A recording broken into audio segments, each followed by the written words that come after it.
Hello, my name is Rin. Welcome to my channel. In today's video, I will be reacting to My School President episode 11. Alright, so in episode 10, things got a bit serious there. Gun's mum had a fall in the cafe, and Tin was the one who was there. He took her to the hospital. She refused to tell Gun and asked Tin to keep it a secret. He felt really bad, but he did. She had another fall when nobody was there. I think maybe customers called the ambulance, and that's when Gun found out that Tin knew that his mum wasn't feeling well. We also found out that she had a tumor and she had to have surgery. But she was the one who told Gun that Tin was doing all these nice things for him, and he was the one that was kind of looking out for him because Gun didn't know. And she had her surgery, it went well, and the boys performed in Hot Wave. Finally, they performed in Hot Wave, and we were left on the biggest cliffhanger ever. If you watch my original reaction to episode 11, you will know that I was convinced that they won, and I'm still feeling some kind of way. Anyway, so this is episode 11 of My School President. Let's see if they won Hot Wave. Let's pretend I don't know. Let's relive. หมอคิดว่าไม่น่าจะใช่ไมเกรนปกติเป็นไปได้สูงมากว่าจะเป็นเนื้องอกในเยื่อหุ้มสมองครับมาว่ากันยังไม่ต้องรู้หรอกนะถือว่ามาขอร้องมึงรู้นานยังอาทิตย์กว่าแล้วอะมึงคิดจะบอกกูตอนไหนวะหรือรออีกทีงานศพแม่กูเลยอะอย่าไปโกรธตินเขาเลยเขาไม่ได้ทำอะไรให้ม้าหรอกว่าเขาทำให้ลูกของม้าขอบใจที่อยู่ข้างกูมาตลอดอะจบวันเนี้ยไม่ว่าจะกดเชี่ยอะไรก็ตามแม่งก็มาห้ามเราไม่ได้แล้ว และผลการตัดสินอยู่ในมือผมแล้ว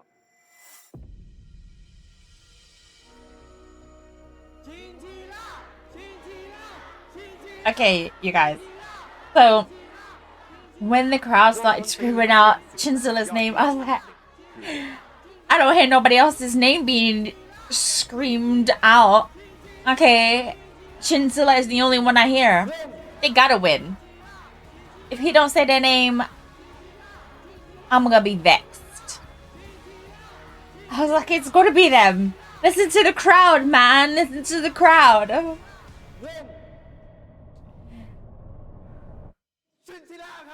And I was like, yes! I knew it was them! Couldn't be anybody but them! Had to be. Oh man. I was so happy. I was so happy in this moment. Oh my god. Look how happy he is. Look how happy they all are. Aww. And then he woke up and I started to doubt my own existence. Look at his face. Look at his sweet face just drop, and I was like, why? Why isn't he happy? Oh, poor little Bob.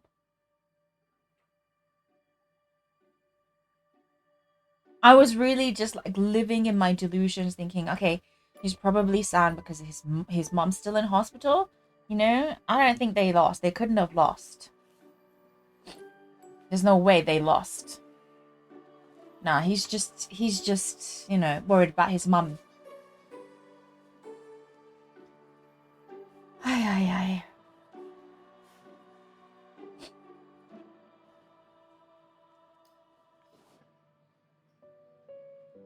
Aww.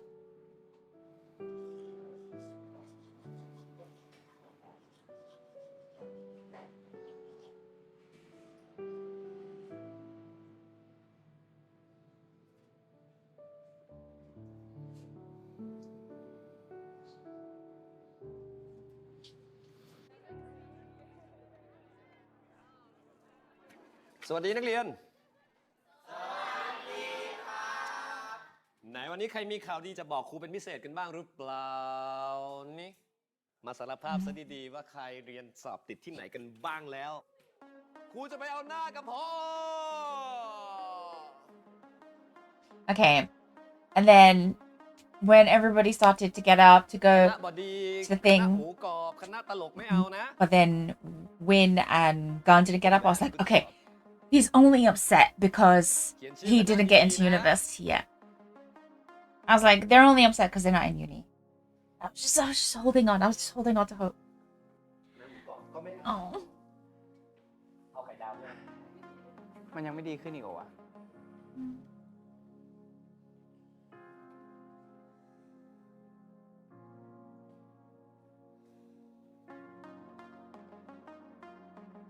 It was just tiniest little bit of hope, and they just took it from me. คือวง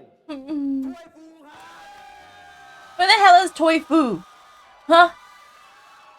No one in the crowd looks happy they won. I'll just say it. No one in the crowd looks happy they won. I was really upset.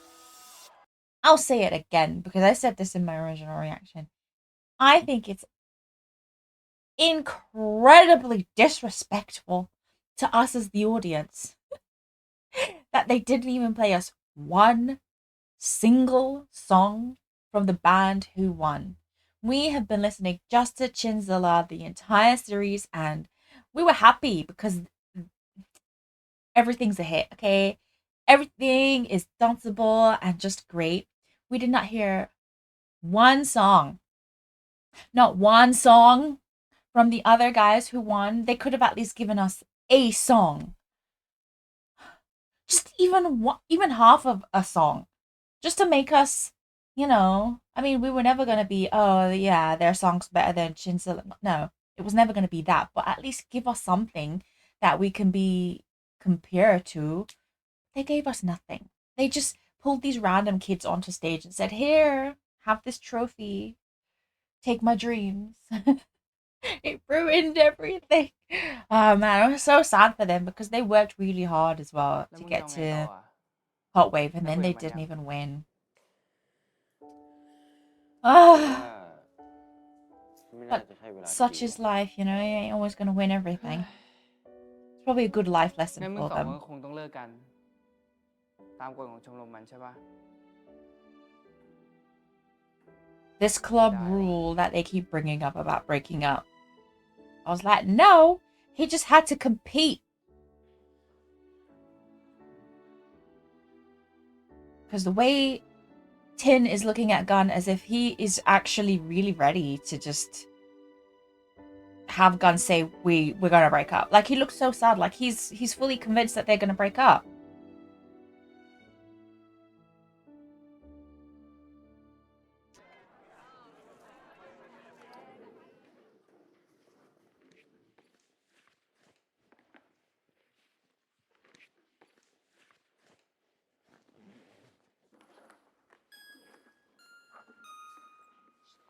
เฮ้ยพวกมึง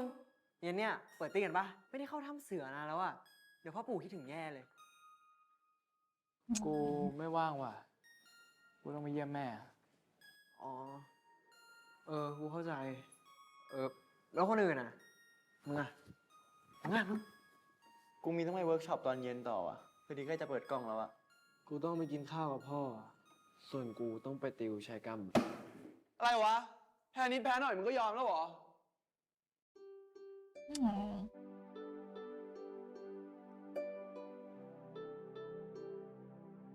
แค่นี้ก็หนีแล้ว มึงยุบไปเถอะวงอ่ะ เดี๋ยว มึงพูดกับเพื่อนอย่างนี้ได้ไงวะ มึงเข้ามา มึงไม่เข้าใจพวกกูหรอก That wasn't nice.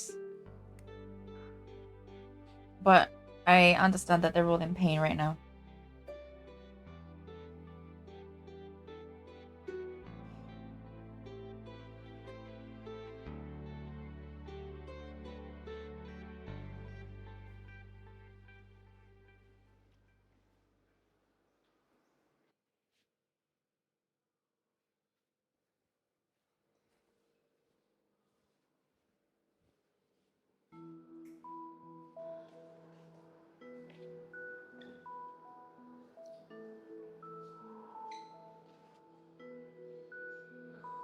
I don't like เดี๋ยวจะ how ไปเยี่ยมม้าเหรอ I don't like how awkward they look เออ with one another here. Like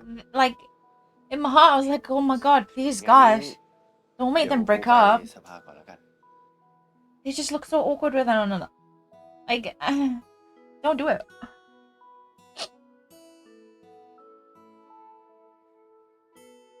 Like they both want to say something, but just don't have the courage to say it, and I don't even know what they would want to say to each other. That takes that much courage in this moment. Is that a silly thing to say? Like, I don't know.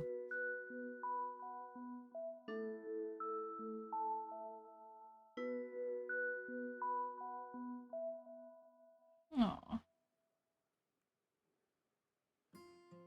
Hmm.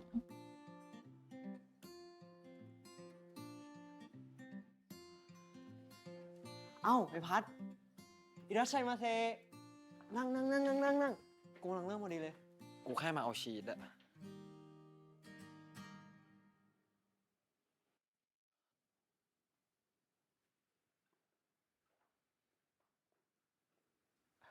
เป็นไรมึง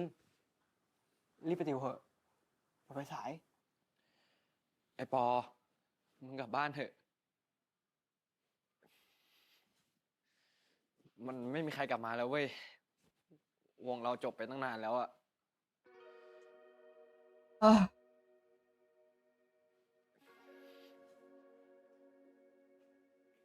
Don't give up, my friend. Don't give up so easy. Oh.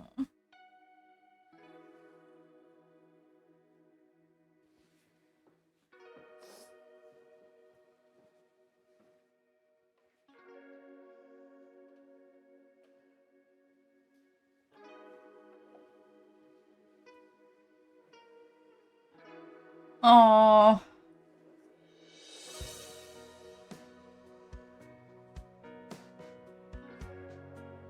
At this point, I thought it was just him and Gunn who were feeling the loss of Heartwave. And I want to give him a hug. Look at his little sad face. Oh no.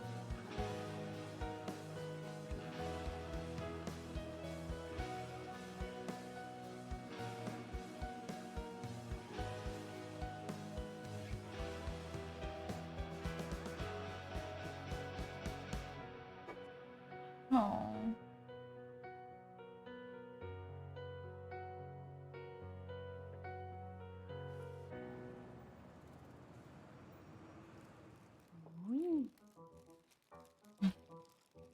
Look at it.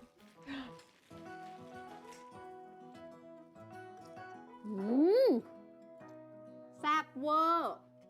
อาหารโรงพยาบาลนะ จืดชืดแหลกไม่ไล่เลย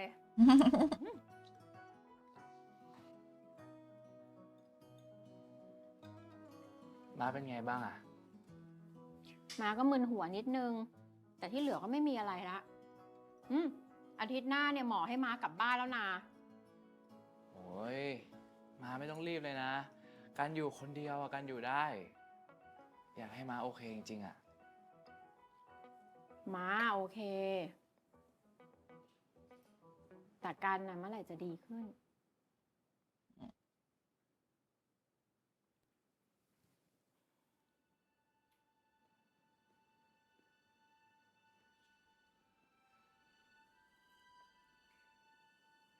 ตั้งแต่ม้าฟื้นเนี่ย ม้ายังไม่เห็นการร้องเพลงเลยนะ ปกติมีแต่จะต้องบอกให้หยุดร้อง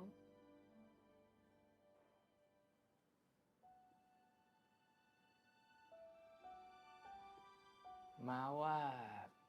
ป้าเขาจะผิดหวังในตัวกันไหมอะ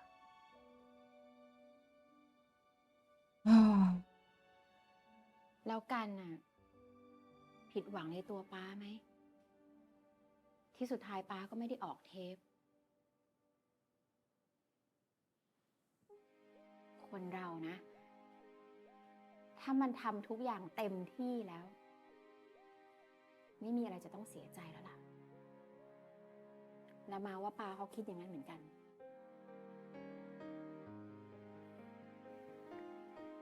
Oh.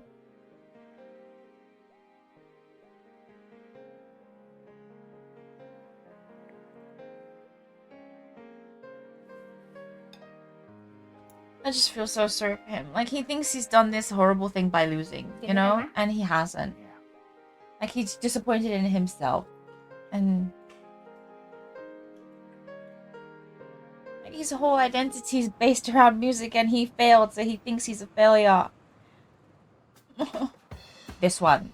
I love him so much. I was so worried about their relationship until I saw him running in with this basket full ทั of นวะ fruit. หมดเวลาเยี่ยมแล้ว ไปพักก่อนไปเดี๋ยวกูได้ไปเยี่ยมมึงแทนเนี่ย ไป I was so glad that they were still in a good place because boy, I was worried. I was worried. แล้วม้างเป็นไงบ้างวะ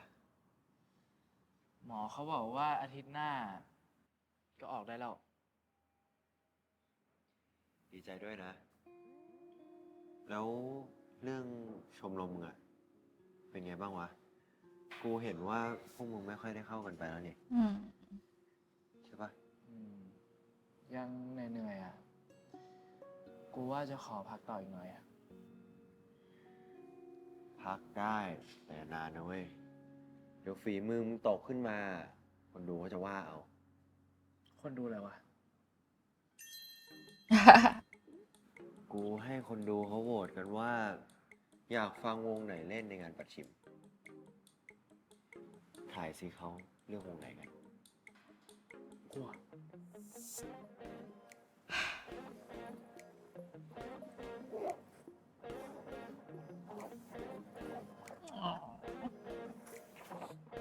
เอ๊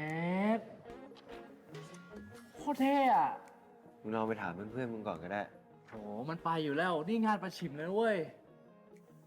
พี่ยักษ์เคยบอกเราไว้ว่า I love Tin for this. อย่าเรียกตัวเองว่าอยู่ชมรมดนตรี ให้ยังไม่ผ่านงานประชิม อย่างนี้แหละ นี้เลยเหรอ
นอนไม่หลับเลย I do feel sorry for her because she's kind of ก็เลยลงมาลื้อรูปลูกดูเนี่ย thinking things and thinking things and thinking things. มีคนไม่อยากให้ลูกโตแล้วหนึ่ง At first, when I watched this, I was like, I do really have much sympathy for her because I thought she was going to be against it. เพราะว่า But เราเลี้ยงลูกดีพอหรือยัง I do feel sorry for her. ทำไมถามแบบนั้นนะ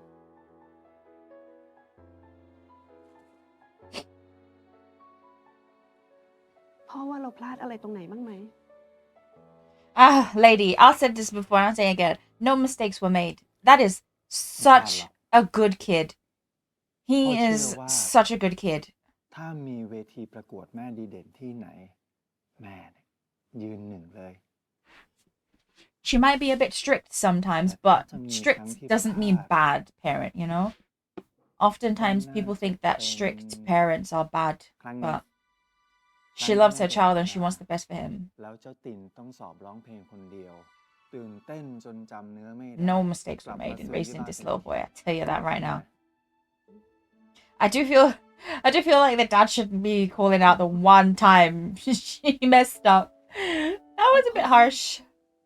ถ้ามันเกิดเหตุการณ์แบบนั้นขึ้นอีก แม่จะช่วยลูกได้ไหม แล้วถ้าแม่ช่วยไม่ได้ ลูกจะยกโทษให้แม่ไหม I really do get where her anxiety is coming from, but at the same time I'm like, girl, you ain't do nothing wrong. He's a good boy, and you know, just because he can't talk to you about this one thing right now doesn't mean he will shut you out of everything.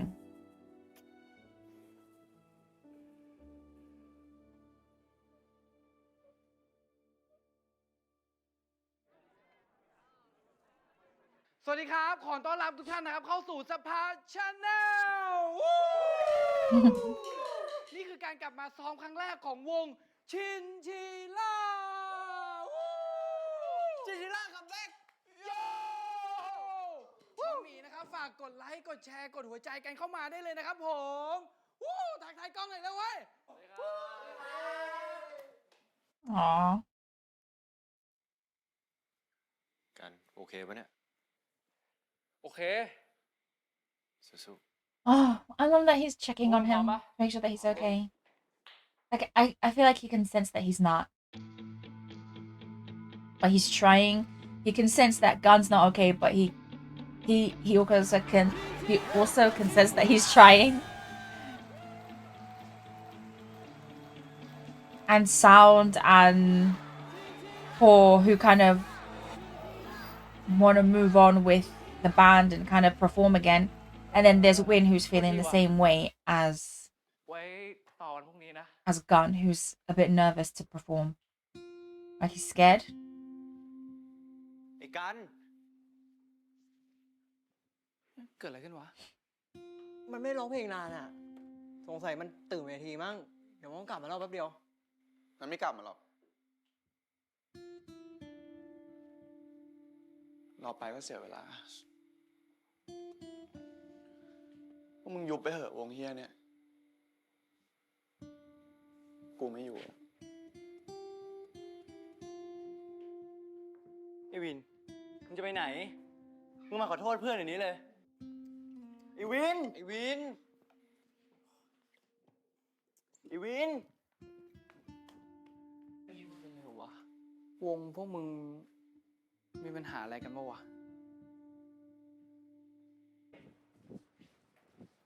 ไอวิน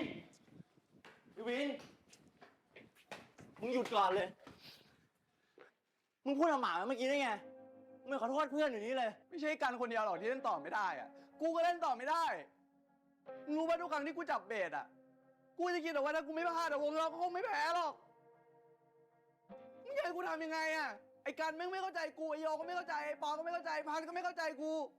แม่งไม่มีใครเข้าใจกูเลยสักกันกูโคตรผิดหวังอะกูโคตรผิดหวังเลยตัวเองมึงเข้าใจป่ะมึงอยากให้กูทำยังไงวะ Oh. ยายกูทำยังไงอะพวกแม่งไม่เข้าใจกูอะยายกูทำยังไงวะ When I first saw this, I was like, oh my god, I was not expecting him to like เข้าใจกูหลอกกูผิดหวังเลย to be this emotional. But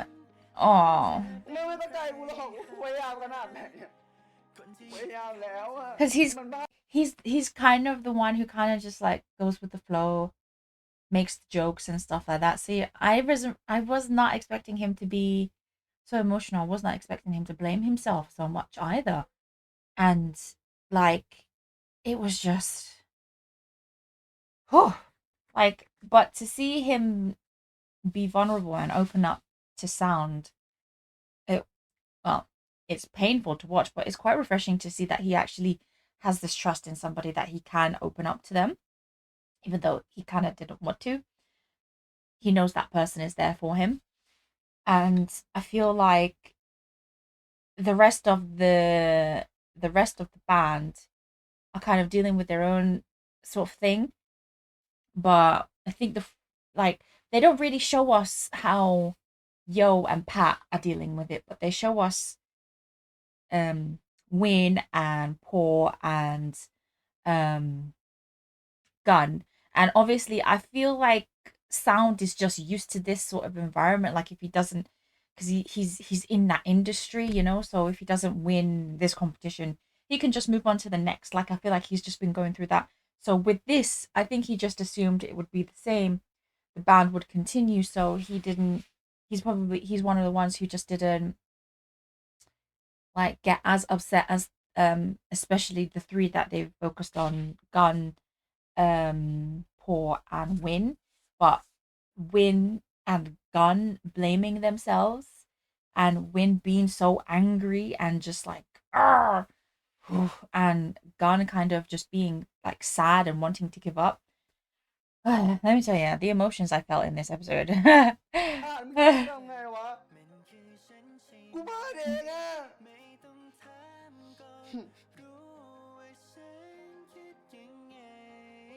มึงเข้าใจพอแล้ว Oof. กูพยายามแล้วอะ I feel พ like ยายามแล้วโอ้ย you know when you just need to งั้น scream ที่หลังอะ and vent. He needed this. มึงมีอะไรมึงก็บอกกู Hmm. โอเคไหม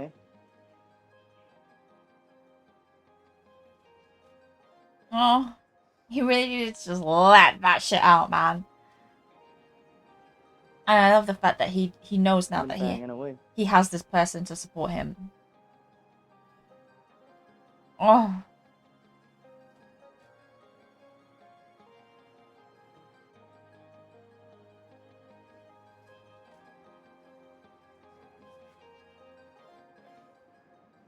โอเคปะ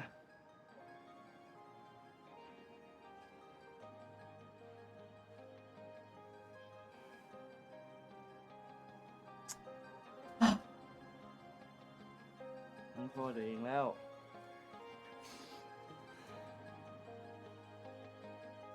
Sound is such a good one. Oh.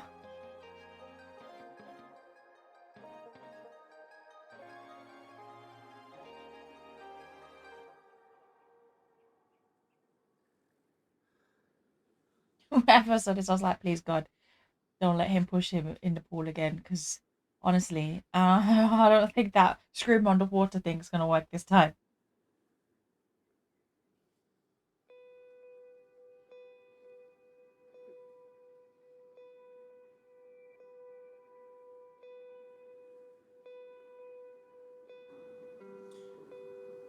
กูขอโทษนะเว้ย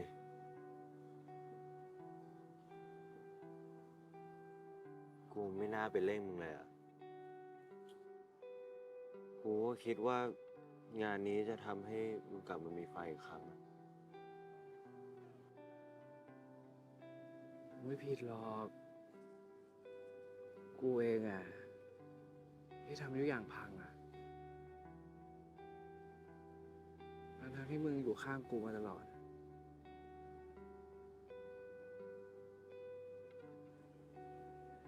กูแพ้มาก็หลายครั้งแล้วเว้ย แต่ครั้งเนี้ยแม่งเจ็บที่สุดเลยว่ะ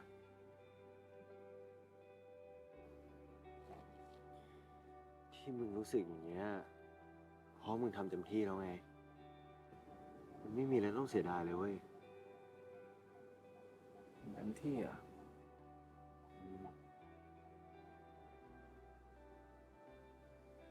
มึงทำให้กูนึกถึงตอนพี่อยากแพ้ฮอตเวฟเลยว่ะ ตอนนั้นเขาก็เล่นไม่ได้แบบกูเลยแหละ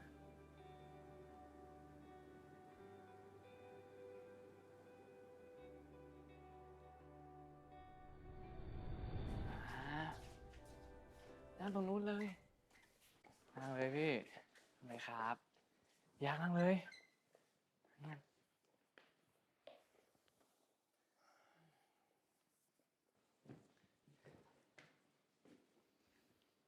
แล้วมึงจะพาพวกกูมาที่นี่ทำไม มึงก็รู้ว่าพวกกูเลิกเล่นดนตรีแล้ว พวกผมไม่ได้ให้พี่มาเล่นดนตรีให้ผมฟัง ผมจะเล่นดนตรีให้พี่ฟัง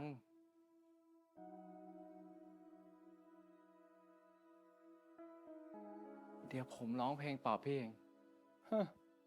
ปอบพวกกู พวกมึงเนี่ยนะ ไปฝึกตีคอร์ดให้ถูกก่อนไป แพ้แล้วไงวะพี่ ลุกขึ้นใหม่ดิ อย่างน้อยอ่ะ พวกพี่ทุกคนอ่ะ ก็ทำเต็มที่แล้ว เต็มที่อ่ะ มึงอย่าพูดคำนี้กับพวกกูอีกนะ พวกมึงทุกคนไม่มีวันเข้าใจพวกกูหรอก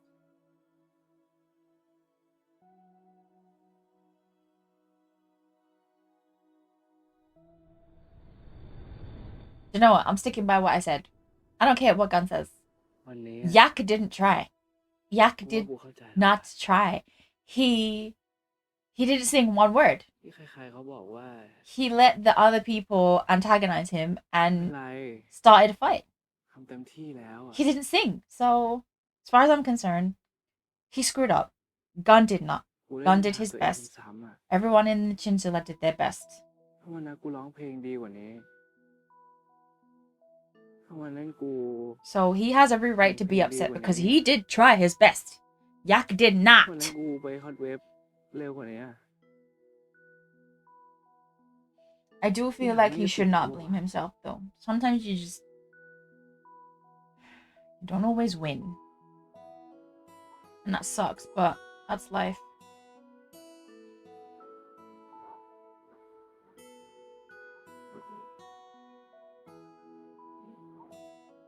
อีกการหน้าขึ้น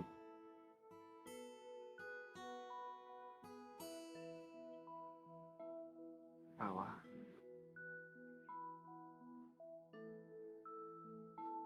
กูเคยดูหนังมา เขาบอกว่าทำอย่างเงี้ย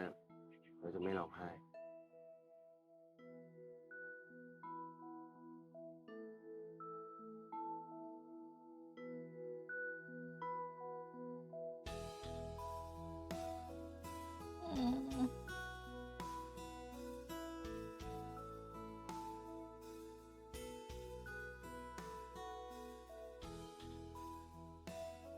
อะไรนะ ไม่ว่ามึงจะแพ้ หรือมึงจะชนะ กูก็จะอยู่ข้างมึงอย่างนี้ไปตลอดนี่แหละ กูไม่ไปไหนหรอก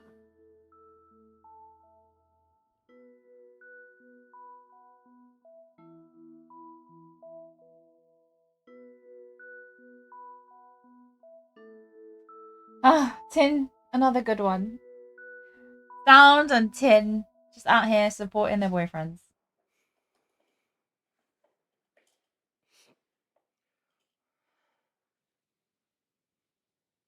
กลับเถอะ กูว่าไม่มีใครกลับมาแล้วเว้ย รออีกแป๊บนึงนะมึง กูว่าเดี๋ยวมันก็กลับมาครั้งเนี้ย เชื่อกู โทษทีว่ะเพื่อน กูต้องกลับแหละ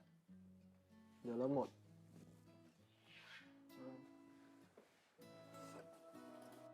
ว่ามึงก็กลับเถอะ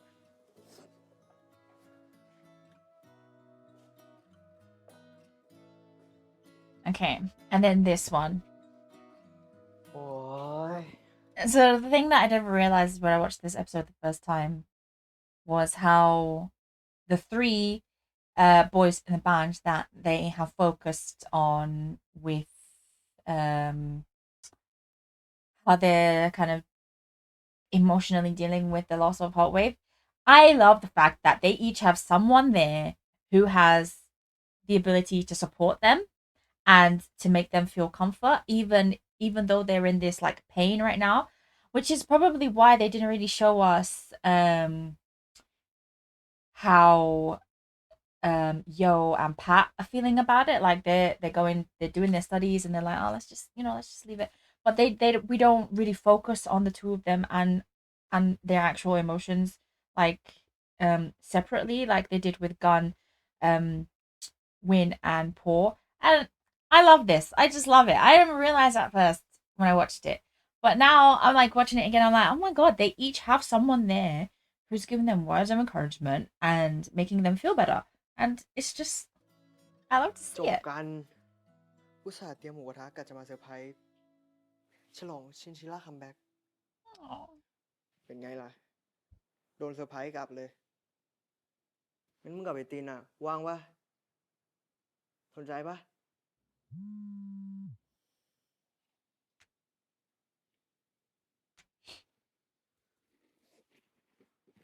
ไอตินมันเพิ่งไลน์มาบอกอะว่าต้องไปส่งไอ้กันที่บ้าน คงไม่ได้มาแล้ววะ เออ กูขอโทษแทนพวกกูด้วยนะเว้ย พวกมึงอุตส่าห์มาช่วยกูแท้ๆอะแต่พวกมึงกลับมาเสียเวลาฟรีๆเลย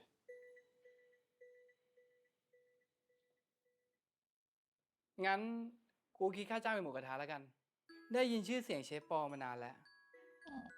ขอลองชิมหน่อย มึงพูดแล้วนะ ม กูบอกเลย คำแรกอะติดใจ คำต่อไปอะติดคอกูล้อเล่นกูล้อเล่น งั้นถ้ามึงอยากกินอะไรอะมึงบอกกูเลยนะ กูทำให้หนึ่งได้หมดเลย กูอยากกินมึงอะหยอกเดี๋ยวกูไปเตรียมก่อนนะ With a straight face. I love it.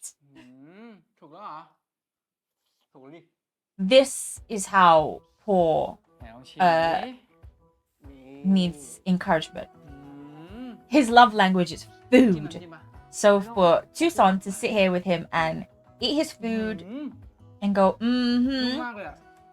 that makes him feel better. Look how happy he is just to have someone eat the food with อร่อยใช่ him. ไหม Oh, they're so sweet. ไม่ดูไฟเลยเชฟ ตกใจมายิงเถอะอะ ไหน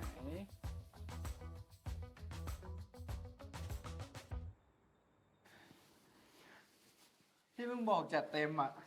กูคิดว่าจะเต็มขนาดนี้นะ นี่มึงกะเลี้ยงทั้งโรงเรียนเลยปะเนี่ย เอานะ กูไม่ได้จัดนานอ่ะ ก็เลยกลับปริมาณไม่ถูกเฮ้ยโอ้โหเอ้ย มึงเดินดีๆดิวะโห เป็นไงล่ะมึง เกือบตกแล้ว มึงอ่ะ เดินดูทางหน่อยดิวะ เดี๋ยวมึงก็ตกโอ้ย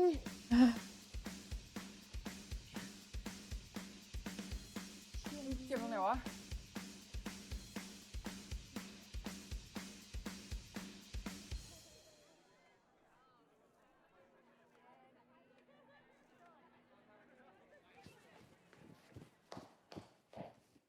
โห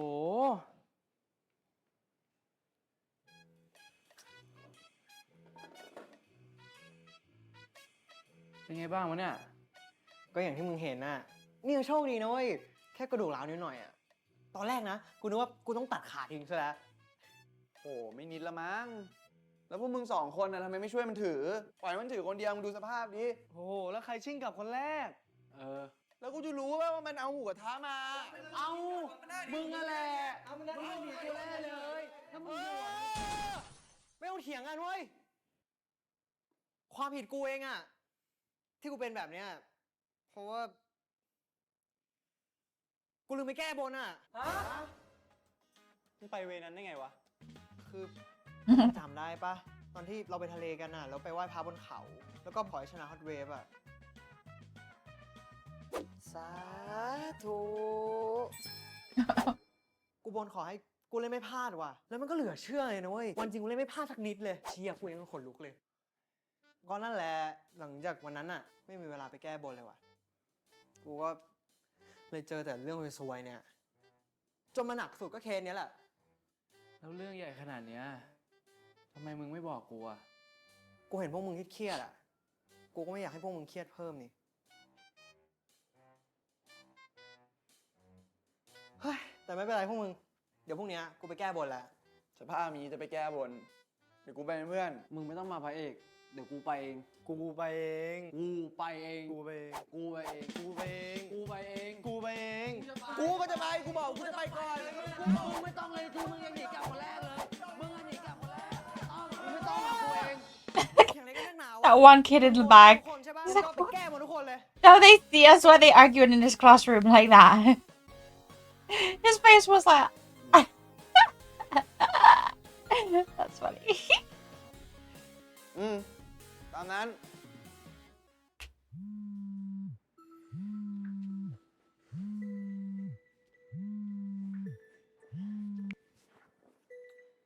ฮัลโหล สรุปวีคหน้า กูต้องไปแก้บนนะ งงไหม สายล็อกอยู่ดีๆอ่ะ กลายเป็นสายงูทั้งนั้นอ่ะ นั่นน่ะดิ ก พูดถึงแก้บนตอนนั้นอะยังคิดถึงทริปนั้นเลยเนาะแม่งเที่ยวไม่จุใจเลยอะโดนพี่ยักษ์แม่งเบรกก่อน มึงไปด้วยปะล่ะ กูไปได้เหรอวะ ได้ดิ ทำไมวะ งั้นเดี๋ยวกูไปขอแม่นะ มึงแค่นี้ก่อนนะ กูมีลูกค้าแล้ววะรับอะไรดีครับอ๋อสวัสดีครับอ๋อ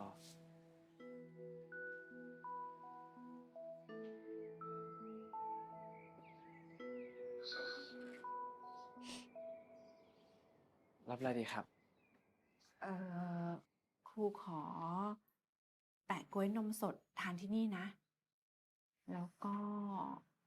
ขนมปังสังขยาชุดหนึ่งกลับบ้านนะ นะครับ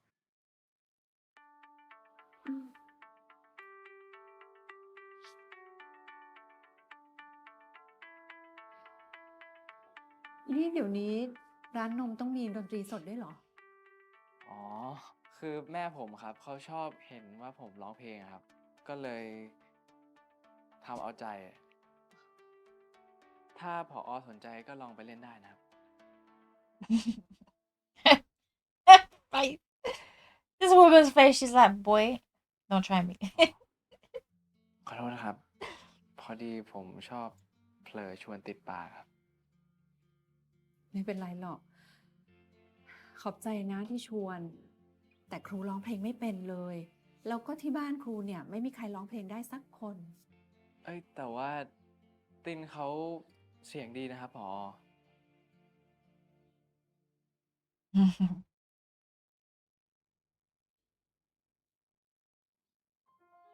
ตินเนี่ยนะ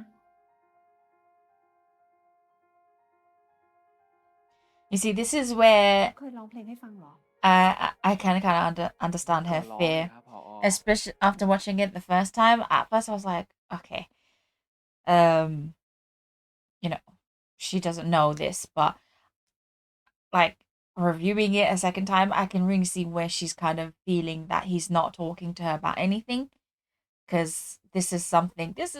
just a simple thing. But after the dad brought up the fact that she like the one time she let him down was that singing competition and he froze and couldn't sing. So for her to learn from Gun, of all people, that her son can in fact sing, and she's having these thoughts in her head like, what's going on with Tin and Gun? And so yeah, I can kind of see where she's kind of like that anxiousness in her face just then, that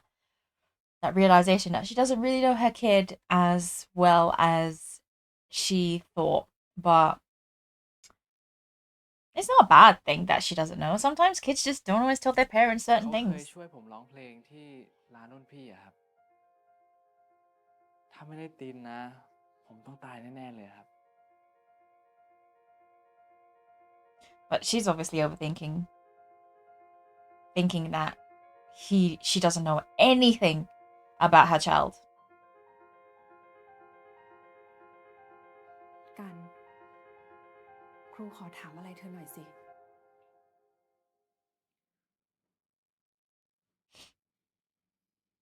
เรื่องตินน่ะ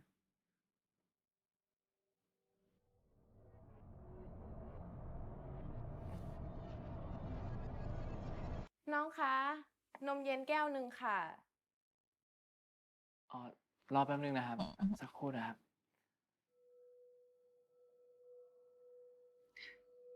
ไปรับลูกค้าเถอะปะ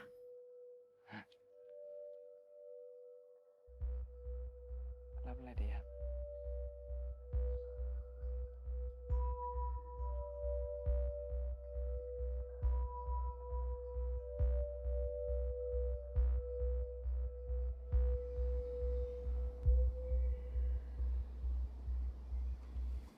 โทษทีนะครับแม่ พอดีว่าประชุมลากยาวไปหน่อยอะแม่กินอะไรมายังครับ ไม่เป็นไรหรอก แม่ลองท้องมาแล้วแหละ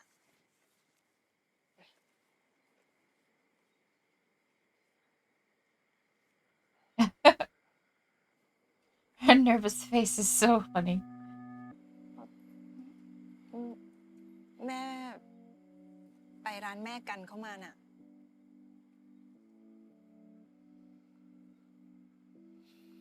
แม่ ไปร้านนั้นมาเหรอครับ เขาก็อร่อยดีนะ ทำไมเหรอ เปล่าครับไม่มีอะไรครับ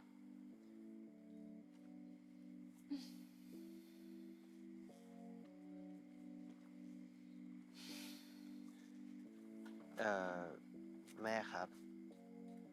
พอดีว่าพรุ่งนี้เพื่อนชวนไปเที่ยวที่ทะเลอะครับ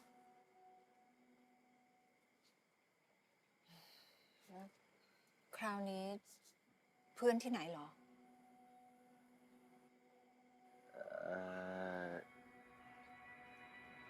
เพื่อนที่ชมรมดนตรีอะครับ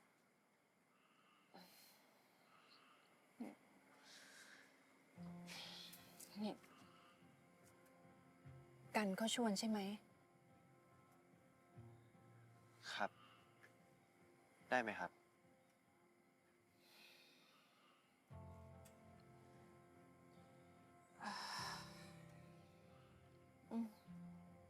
ไปสิ ดูแลตัวเองด้วยนะ ได้ครับ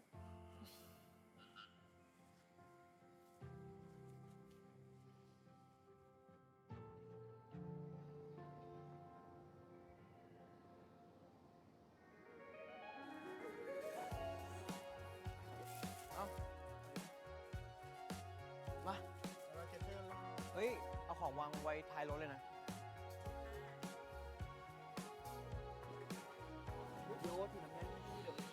I really love his t-shirt. It's so cute.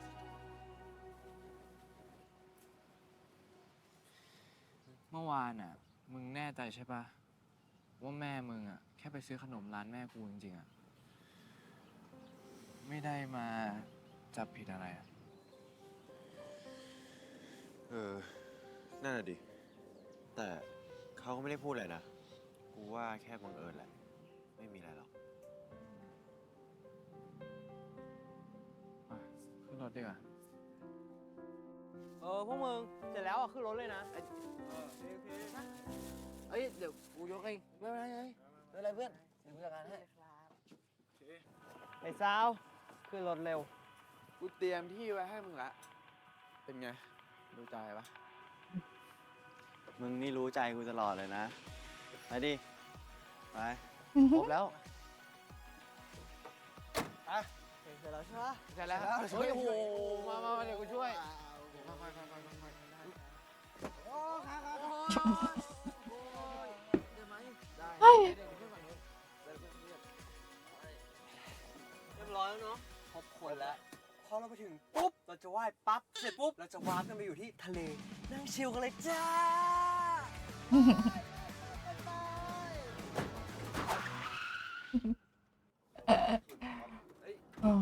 ดูเพื่อนด้วยดูเพื่อนด้วย Seriously though, who's driving the van? Y'all, you see a driver? I don't see one. What is this? Ghost trip? สงสัยเราต้องเดินขึ้นไปเองแล้วว่ะ ดูสภาพไปปอก่อน แค่ขึ้นรถยังลำบากเลย ไหนจะของว่าอีกกูจะเปิดร้านขนมาสักขนาดนี้ ใจเย็นก่อน กูขอโทษแล้วกัน เดี๋ยวพรุ่งนี้กูมาใหม่เองก็ได้ เฮ้ย This one. ไอ้ปอมไม่ใช่ความผิดมึงเลยเว้ย กูจะแบกภาระมึงไม่ได้อะแต่กูแบกมึงได้นะเว้ย เรียกกูไอ้พัดเดอร์แบก มา Oh God.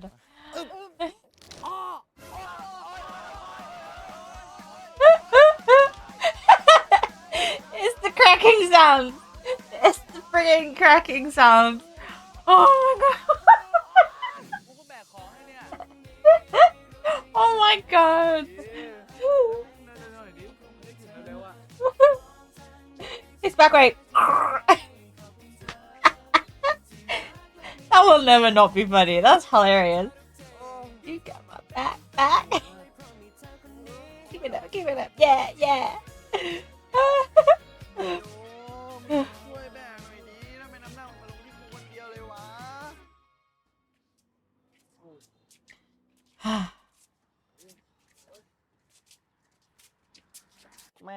ไอ้ปอคนเดียวก็ลำบากพอแล้วเสือมีคนอยากโชว์แมนอีก เร็วๆเลย โอ้ยเบาๆเหนื่อยวะเหนื่อยหมด มีใครมีน้ำไหม Listen to his voice when he says I'm exhausted. His voice actually cracks. เหนื่อยวะ Like he sounds like he's literally gonna die. Poor มีใครมี thing. น้ำไหมหิวน้ำอ่ะ ฉันพักก่อน Oh. โอ้ยไม่มีหรอก กูไม่คิดว่าจะต้องมาลุยขนาดเนี้ยว่ะ มีก็แค่เนี้ยแหละ น้ำแดงแก้บนอ่ะ ไม่เป็นไรนะมึง กูลงไปซื้อให้ก็ได้ ไม่ต้องพูด ดูสภาพมึงก่อน จะลงไปยังไง งั้นพักก่อนไหมเนี่ยพักก่อนเถอะ I do love Porter though. Like he's always like, I'll do it, even though he's got a busted leg. I'm sure if they'd let him, he'd be more than willing to just roll down that hill, go and get him some water. ดูดิ กูมีอยู่แค่ขวดเดียว กูให้มึงกินก่อน เดี๋ยวค่อยให้แบ่งคนอื่นก็ได้ มึงจะให้กูทิ้งเพื่อนเหรอ ไม่ได้หรอก มึงจะให้กูเททิ้งอ่ะ The fact that he was literally about to throw it away is ridiculous. Boy. ไอ้การสลับกูปะเฮ้ยการเป็นไรอ่ะมึงกอดกันทำไมอ่ะ ไม่มีอะไร ไม่มีอะไรแล้วมึงจะกอดกันทำไม มึนหัวนิดหน่อยอ่ะแต่ไม่เป็นไรหรอกมึงไปก่อนเลย ไอ้กันมึนหัวไอ้การเป็นไรตัวร้อนเหรอเพื่อน Eh. เหนื่อยใช่ไหมเอ้ย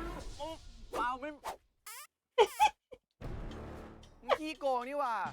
บอกอยู่ว่าหิวน้ำอ่ะขอกินบ้างนี้กูหิวน้ำเอามา เฮ้ย กูกินด้วยดิ เฮ้ย กูกินด้วยดิ Just bye. Dropped him like the dead weight that he is.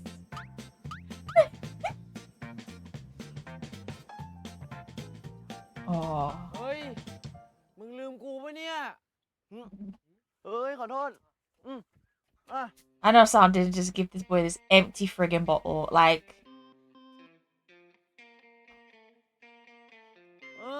มันหมดอ่ะหิวน้ำโอ้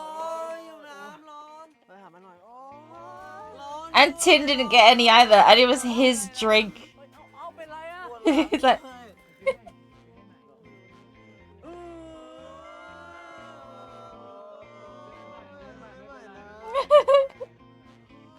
this is a moment where Tin's like, okay,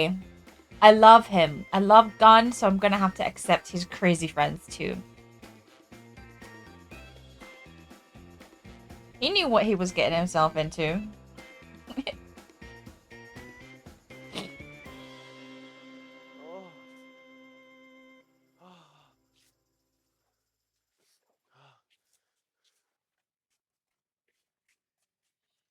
เฮ้ยเดี๋ยวก่อนนี้ I don't like this part. เมื่อไหร่จะถึงวะ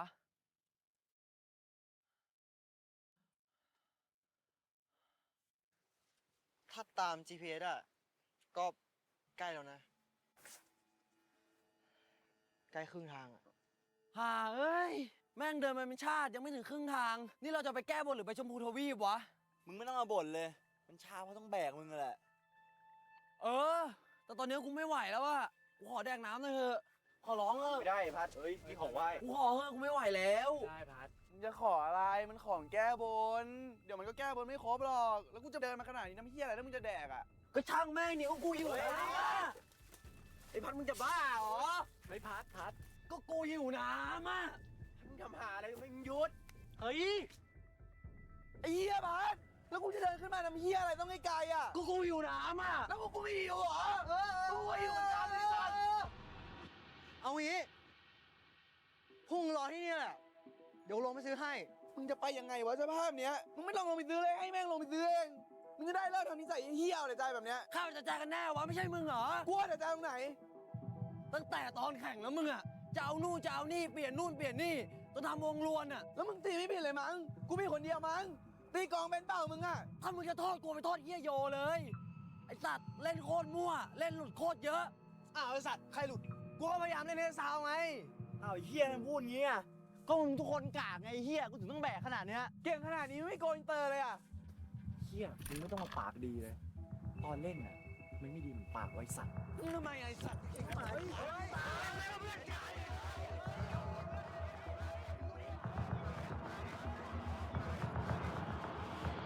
หยุด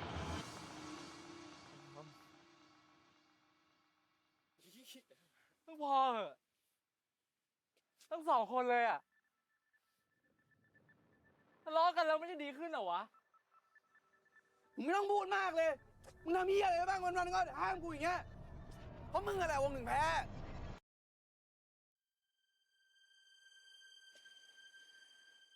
I don't think that was fair. He was already blaming himself.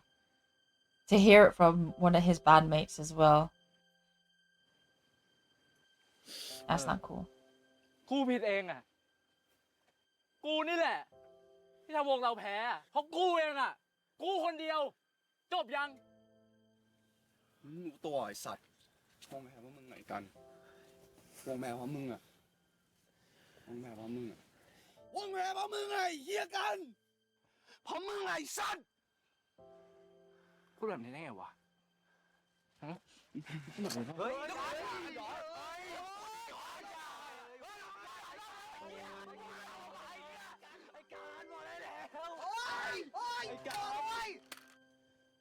ไม่มีใครผิดทั้งนั้นแหละ ถ้าใครจะผิดอ่ะ กูผิดเอง ที่กูลากมึงขึ้นมาด้วยอ่ะ มึงเลิกทะเลาะกันได้ปะมึงจะให้กูไหว้เลยไหมกูต้องไหว้พวกมึงเลยไหมต้องให้กูไหว้มึงไหมกูขอร้องมึงอ่ะ กูขอร้องพวกมึงเลยไหมพวกมึงคบกันมากี่ปีวะเฮียกูขอโทษนะเว้ย กูเป็นคนเริ่มเองอะ Yeah, you do. อ๋อ กูขอโทษ โย กูขอโทษนะเว้ยไอ้เฮียสาวกูขอโทษ ไอ้กัน กูขอโทษไอ้ฮิวิน กูขอโทษด้วย ไอ้ปอ ขอโทษสาว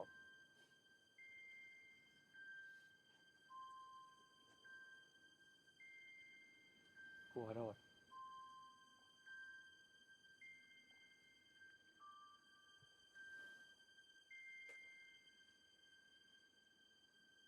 Yo crying in the background is so heartbreaking. Oh, bless him.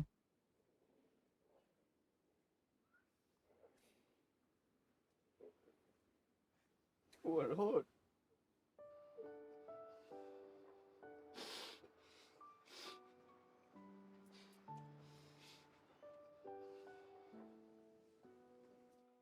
ให้เป็นเด็กไปได้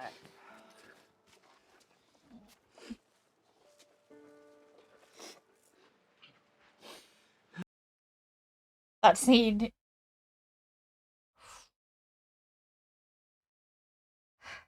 The acting in that scene is so good. It's so good. My heart hurts. I feel so sorry for all of them. I really do. Like, they just... I feel like they all needed to get it out of them, you know? But them attacking one another, I did not see that coming. The first time I was like, oh my god, I did not expect them to just attack one another like that. But they needed to get it out. They really did. I'm really glad that they forgave one another quickly though, because boy, if they had like ended up going to the top of the mountain and going back down to, you know, wherever they're going, and they didn't forgive each other, oh, that pain would have been so painful. But I'm glad that they got it out and they're okay now, because boy, that scene was so hard to watch. Whew. I feel kind of like disappointed in Win for blaming Gun the way he did. I feel disappointed in all of them for blaming each other. But ที่ ที่จริงเราไม่ได้มีแค่ When ที่อยากแก้บนอะ Win said that to Gun, I วั was นนั้น like, กูก็ nah, ไม่ได้บ่น that ว่า ain't ขอให้ right. วงเราชนะ กูบ่นแค่ว่าขอให้กูไม่สติแตกบนเวทีก็พอแล้วอะกูก็ขอให้กูตื่นมาแข่งทันอะแต่แม่งวันนั้นกูไม่ได้นอนเลยอะ เอาจริงๆ กูก็บนขอให้อาการข้อมือกูไม่กำเริบอะ ส่วนกู ขอให้ไม่หัวร้อนเหมือนพี่ยักษ์จนเราวงเราแพ้ ขนาดคำขอเป็นจริงขนาดเนี้ย Do you know what? I love the fact that none of them wished to win. That they all just kind of wanted to เรา do แม่ง their best. None of them said, I hope we win. They were just like, please let me perform well. Please let me wake up จบนี้จริง on time. You know? Oof. พวกมึงไม่เบื่อนะวะ ที่ใครๆแม่งก็ด่าวงเราว่า จอกทำอะไรไม่เคยสำเร็จสักอย่าง ดีแต่แดกหมูกระทะไปวันๆ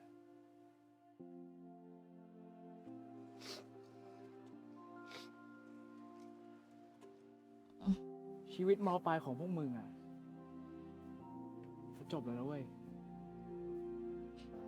พวกมึงไม่อยากทำอะไรสำเร็จ สักครั้งเหรอวะ กู จะขึ้นไปแก้บนให้จบ ใครจะไปกับกูบ้าง กูไป กูด้วย กูก็ไป กูไป กูด้วย แค่เนี้ยรักกันให้มากๆ พวกมึงอยู่วงเดียวกันนะเว้ย ดูแลพวกมึงนะเว้ย รักพวกมึงเหมือนกัน ร้องจะร้องทำไมนะ Oh. Bless their little cotton socks.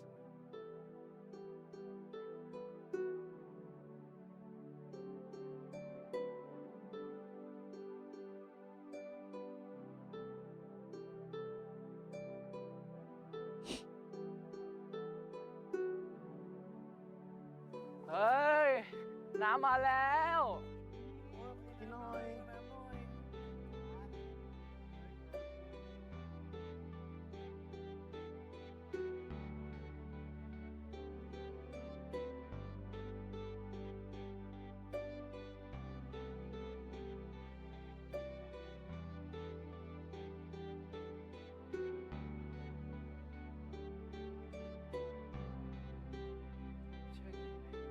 มาไปดิ ต่อ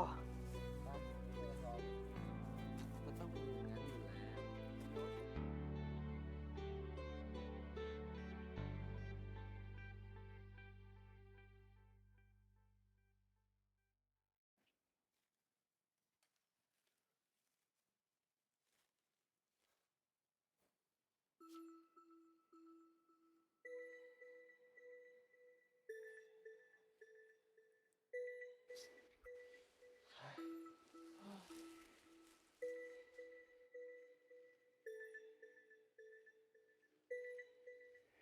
อย่างนี้นี่มึงต้องแก้บนไหม กูสิต้องถามมึง สิ่งที่กูบนไว้อ่ะ คือขอให้สิ่งที่มึงบนไว้เป็นจริง ว่าแต่มึงยังไม่ได้บอกพวกกูเลยนะว่ามึงบนอะไร ว่ะ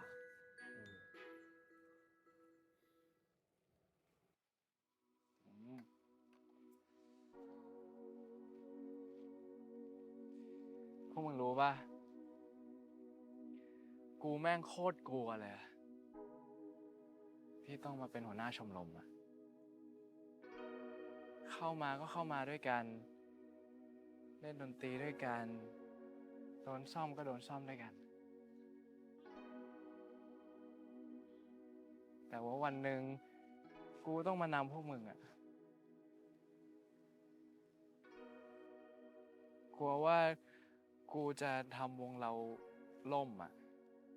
กลัวว่ากูจะทำชมรมเราโดนยุบอ่ะ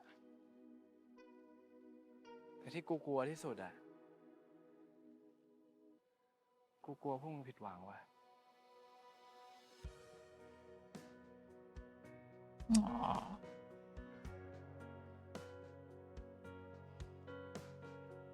นั้นน่ะ กูไม่ได้ขอให้เราชนะฮอตเวฟหรอก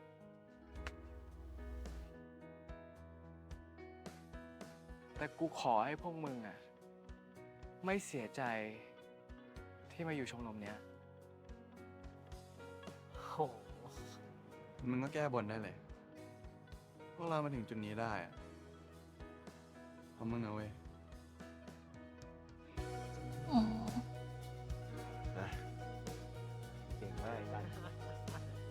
I wonder if even one of them had wished for Hot Wave to win Hot Wave if they would have won.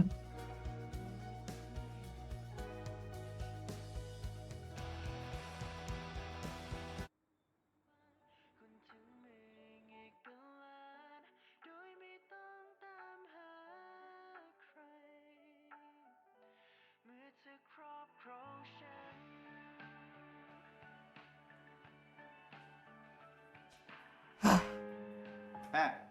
อะไร ทำอะไรอ่ะ นี่แอบดูหนุ่มเกาหลีเหรอ จะบ้าเหรอ พ่อเห็นยัง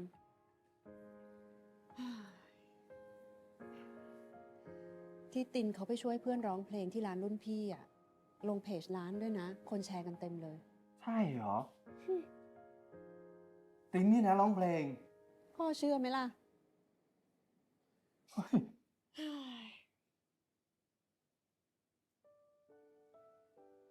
ตั้งแต่วันนั้นนะพ่อ ตินไม่เคยยอมขึ้นเวทีอีกเลยอะแล้วเวลามีเรื่องอะไรที่ไม่มั่นใจ ก็จะโยนให้แม่เป็นคนตัดสินใจตลอด เดี๋ยวก่อนนะ อันนี้นักร้องคนนี้ใช่ไหม ที่แม่บอกว่าช่วงนี้ตินสนิทด้วย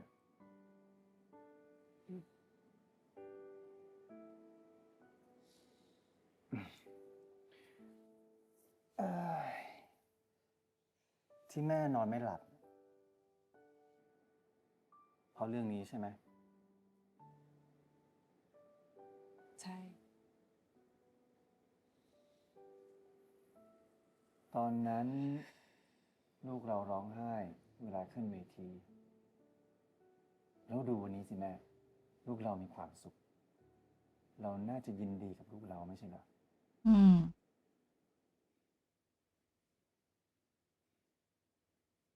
I really appreciate this dad. I like him. แล้วถ้าโลกใบนี้ มันโหดร้ายกับลูกเราแล้วพ่อ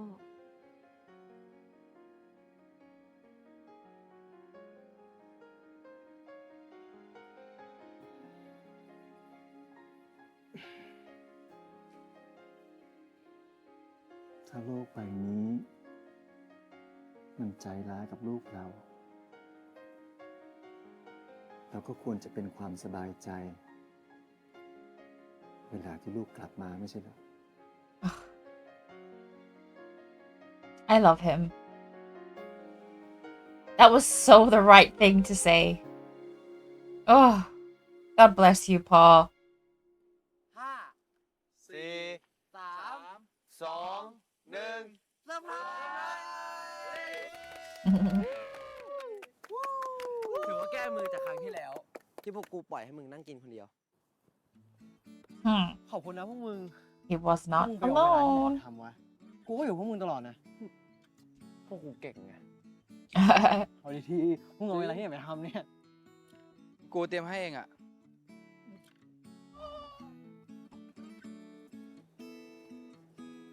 มึงมาได้ไงเนี่ย ก็กูเห็นมึงไม่ค่อยสบายใจอ่ะ อะไรที่ทำให้มึงรู้สึกดีขึ้น กูก็อยากช่วย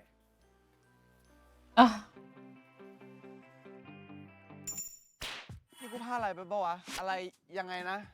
มึงพลาดอะไรวะ ไม่มี มึงรีบๆแดกไปเถอะ ไอ้พวกนี้เราเก็บแรงไปวันปัดฉิมไง เอาก็มึงคุยอะไรกันกูก็อยากรู้ด้วย ปัดฉิมว่าปัดฉิม You're too nosy, sir. Mind your business.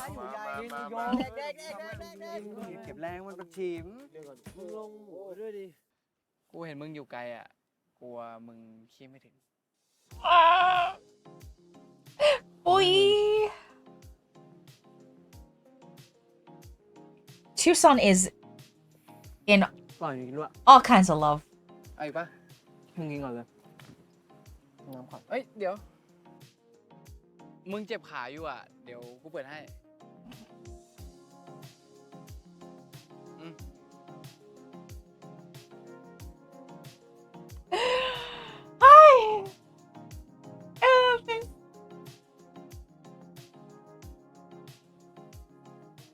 มึงลืมอะไรไปเปล่า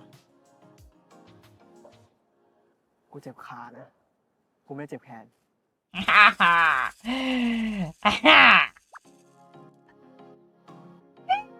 กินต่อดีกว่า มึงเอาอีกป่ะมึงเดี๋ยวกูคีบให้ I'm so sad they didn't make them a thing in this, but I watched the R Sky special episodes for this. I love that. กินหน่อย กังวลเรื่องร้องเพลงงานประชิมเหรอ เรื่องนั้นอ่ะมึงไว้ค่อยคิด ตอนนี้กินก่อน เพื่อนอยู่ด้วย อร่อยจะตายกินเปล่า กูอยากกินผัก I read somewhere, or I saw something online that said that, that line from Fourth where he says, I want the veggies. I don't think that was, I don't know if that was scripted or not, because, it's like a big thing. Everyone knows it now. Fourth loves his vegetables. And so when he said that, and Gemini's face, where he looks at him and he's like smiling at him, was completely natural because I don't think he was expecting it. So someone was like, I think that was unscripted, which I just think is so cute because look at Gemini's face when he says, I want the veggies. It's just like, he's just, okay. It's so sweet. Watch. กูอยากกินผัก Look his face. เฮ้ย So เพื่อน cute. โทรมาว่ะ ดีๆ พี่เขาจะแอบอยู่แถวนี้ไหมวะ Is he? Is he? มีหรอก พี่ยักษ์เป็นไงบ้างมึง พวกมึงโอเคขึ้นยังเนี่ย ผมเป็นห่วงนะเว้ย โอ้ขอบคุณครับ ไม่คิดเลยนะเนี่ยว่าจะมีมุมน่ารักแบบเนี้ยสักที่ไหนวะ กูแค่จะโทรมาขิงพวกกากอย่างมึงเว้ย มึงตั้งใจฟังกูนะ กูอะเพิ่งชนะการประกวดวงดนตรีเฟชชี่เว้ยเที่ยและที่สำคัญนะ กูอะชนะวงโจทย์เก่ากูที่ฮอตเวฟด้วยสะใจสาน่ะ โอเค ถ้าขิงสาแก่ใจพี่แล้วอะผมวางแล้วนะ เอ้ย เดี๋ยวตั้งใจฟังกูก่อน กูยังพูดไม่จบ คือกูแค่อยากจะบอกว่าที่พวกกูอะกลับมาเล่นดนตรีใช่ปะเพราะกูอะไปฟังเพลงหนึ่งมาเว้ย ถ้ายังไงอะเดี๋ยวกูส่งเพลงนี้ให้พวกมึงฟัง เผื่อมันช่วยพวกมึงเหมือนที่มันช่วยกูบ้าง โอเค As much as Yak is a complete and utter psychopath, and his methods to get the band to do better and to move on is like crazy, I love him for actually making the effort and wanting them to do better. He's crazy, but he's also แพ้แล้วไง sweet. วะพี่ ลุกขึ้นใหม่ดิ อย่างน้อยอ่ะ พวกพี่ทุกคนอ่ะ ก็ทำเต็มที่แล้ว Because if you think about it, he really didn't have to do anything for them because มึงอย่า he's พูดคำนี้กับพวกกูอีกนะ graduated and left the พวกมึง school. ทุกคนไม่มีวันเข้าใจพวกกูหรอก He didn't have to do any of this for them, but like he genuinely cares. พวกผมแม่ง Still a psychopath, but ไม่เข้าใจพวกพี่หรอก he's a good. พวกพี่อ่ะ เก่งกว่าผมตั้งเยอะ ขนาดในโรงเรียนนะ ผมแม่งสู้ใครเขาไม่ได้หรอก ผมเลยอยากให้พวกพี่สู้ไง เพลงเนี้ย ผมอยากเล่นให้คนขี้แพ้อย่างเราอ่ะ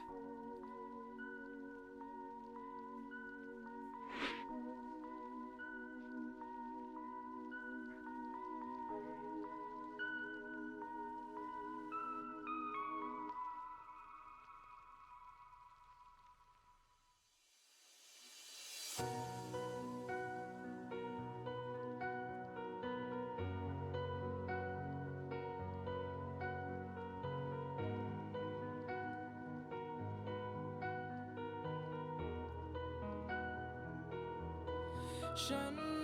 รู้ว่าเธอผิดหวังมากมายกับเรื่องราวเลวร้ายที่ได้เจอและเธอ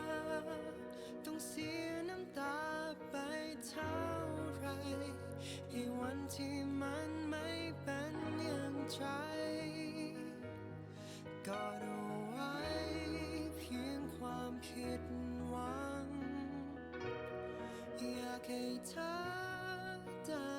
รู้ว่ายังมีฉันคอยอยู่วันที่เธอเจ็บช้ำจะหยดน้ำตาที่เธอเสียมันไปจะยังมีฉันเยียวยารักษาใจแพ้สักกี่ครั้งแค่พักและเริ่มใหม่ล้มกี่สิบครั้งก็ยังไม่ลาไปบอกเอาไว้ให้รู้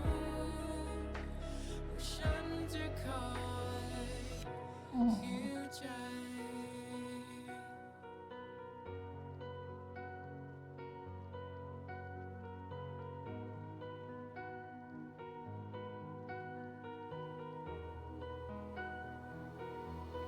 ความหนาวบนฟ้าตรงนั้นที่แสนไกลอาจทำให้เธอต้องเสีย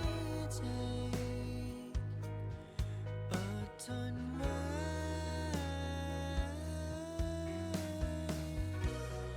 อยากให้เธอได้รู้ว่ายังมีฉันคอยอยู่วันที่เธอเจ็บช้ำจะหยดน้ำตาที่เธอเสียไปจะยังมีฉันเยียวยารักษาใจพักสักกี่ครั้งแค่พักแล้วเริ่มใหม่ล้มกี่สิบครั้งก็ยังไม่เลิกไปบอกเอาไว้ให้รู้ว่าฉันจะคอยหัวใจ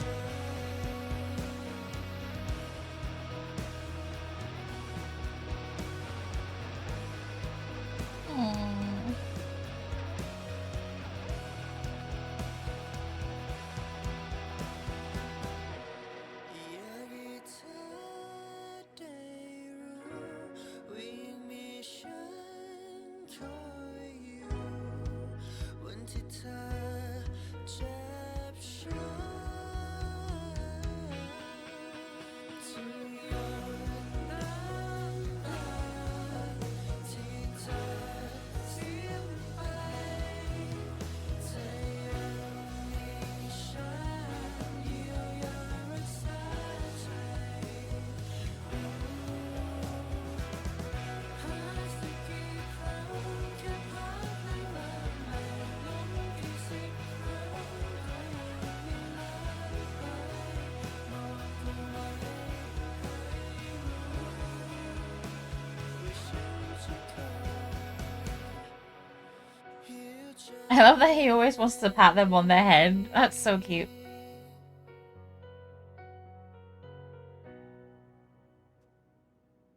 They really needed that.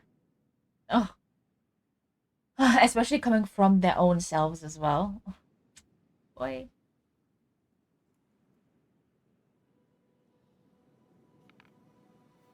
กูขอโทษพวกมึงนะเว้ย ที่พาพวกมึงไม่ถึงฝันนะ เฮ้ย เรา ให้อภัยกูเนี่ย โอ้ย มานี่ลุกขึ้นมาเลย ลุกก่อนเลยแล้วเดี๋ยวพวกกูถึงจะบอก เร็วๆอย่างนี้ต้องลุกขึ้นโทษ ยังไงวันนั้นน่ะ วงพวกมึงแม่งเจ๋งที่สุดเลยเว้ยสำหรับกูอ่ะ กูขอดูบูมชินชิล่าครั้งหนึ่งได้ปะ นี่มาหน่อยเร็ว มา 3 4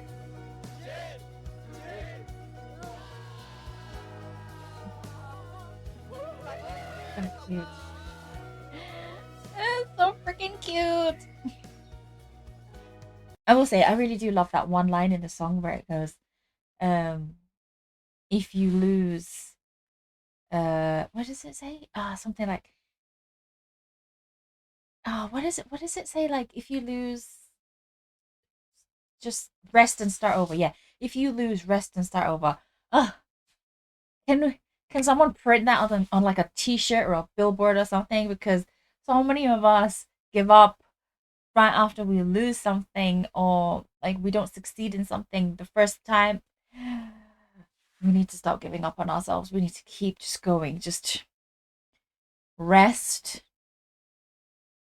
and keep going. Just, I love that line. It's so good.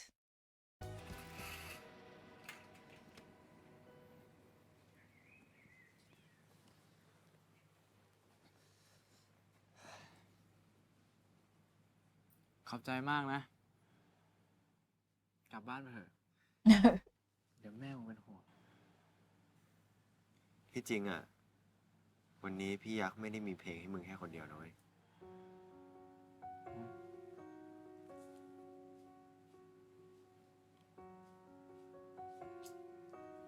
So cute. นี่กูสั่งทำพิเศษเลยนะเนี่ยกว่าจะให้มึงเป็นของขวัญฉลองฮอตเวฟจบอ่ะ น่ารักอ่ะ หมายถึงกูหรือหมายถึงกล้อง ทั้งคู่ แต่พอเรื่องมันเป็นอย่างนี้แล้ว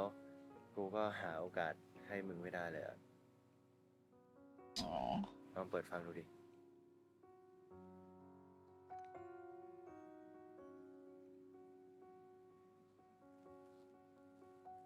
How friggin' adorable is this man? Gosh. So sweet. Get his shy face. Oh my god.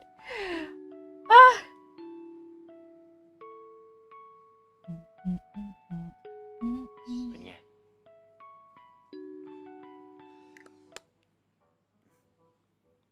โคตรโรแมนติกอะ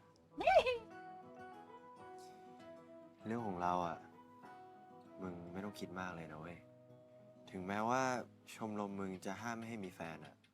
กูก็รอเป็นแฟนมึงตอนมึงอยู่มหาลัยก็ได้ หรือถ้าคณะมึงไม่ให้อีกอ่ะ กูก็รอเป็นแฟนกับมึงตอนมึงทำงานก็ได้ ไม่ว่านานแค่ไหนอ่ะ กูก็จะรอมึงอยู่ตรงนี้นะเว้ย Greenest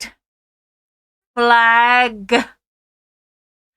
Greenest of all the green flags in the world, in the multiverse, everywhere. He is the best human being on the planet. Whoever wrote this character, whoever wrote Tin, because that is the sweetest, most adorable human being ever. He said, I'll wait. And if, I need to wait longer, I'll wait longer. If I need to wait longer than that, I'll wait longer than that. I will wait until you, sir, are ready. Hello, where can I get one? Because I mean, I want one. I want one. I don't care anyone says. This is the perfect human being. Tin is the perfect human being. I'll stand by that.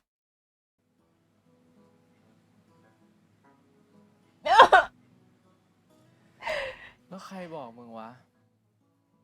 ว่าห้ามมีแฟนอะ ก็ชมรมมึงไง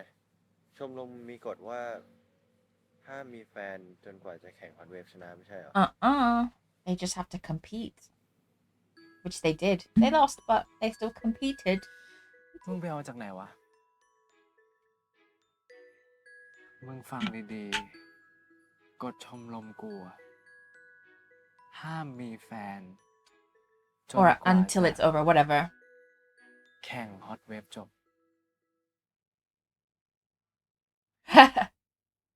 ไม่ได้ชนะสร้อย อ้าว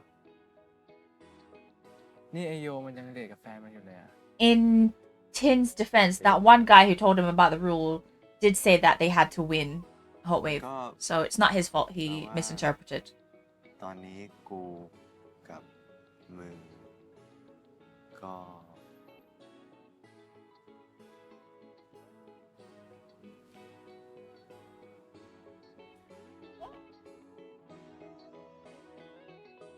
ทำไมอ่ะ ก็มึงบอกเองไม่ใช่เหรอ He'd wait till I have a job. กูจะทำไง ก็กูไม่รู้เรื่องกฎชมรมมึงนี่ ไม่อยากเป็นแฟนกับกูเหรอคบกับกูตอนเนี้ยแถมฟรีแฮชแท็กแฟนเป็นประธานนักเรียนนะครับ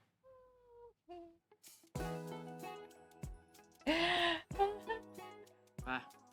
กลับบ้านเถอะเอา อะไร กลับบ้านได้แล้วเดี๋ยวกูต้องเก็บของอีกเนี่ย เตรียมเสื้อผ้าด้วย ม้ากูอ่ะ คืนนี้นอนออกมาคืนสุดท้ายแล้วเนี่ย เดี๋ยว ไป นี่อยากคุยด้วยก่อนได้ไหมครับ ได้ไหมครับ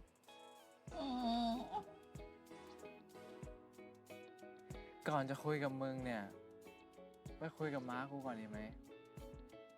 เรื่องแฮชแท็กอะไรของมึงเนี่ย จริงเหรอ จริงเหรอไปคุยกับแม่มึงเหรอ พอใจยังกลับบ้านไปได้แล้วไป มึงจะไล่จังเลย เป็นยุงไงวะ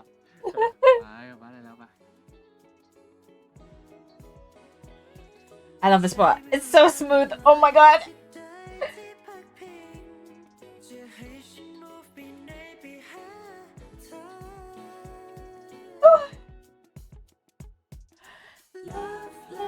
I need somebody to love แต่คืนนั้นต้องเป็นเธอภาวนาให้เธอน่ารักกันรักแล้วไม่มีวันจะกด undo มีแค่เธ โทร อ มาจำไว้ก่อน ไว้มึงได้พูบจากม้ามึงแล้วอ่ะ เดี๋ยวกูจัดให้แบบออฟฟิเชียลเลย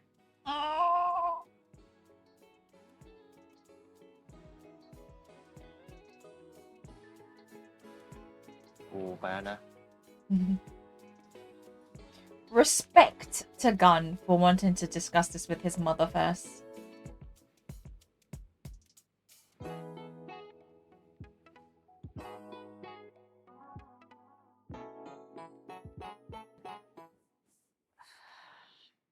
Oh, this part scared me. ครับแม่ ติน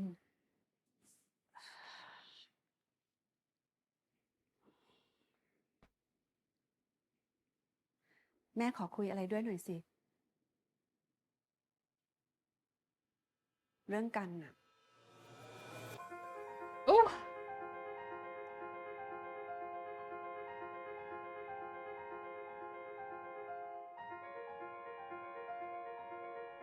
She looks so fabulous in this dress.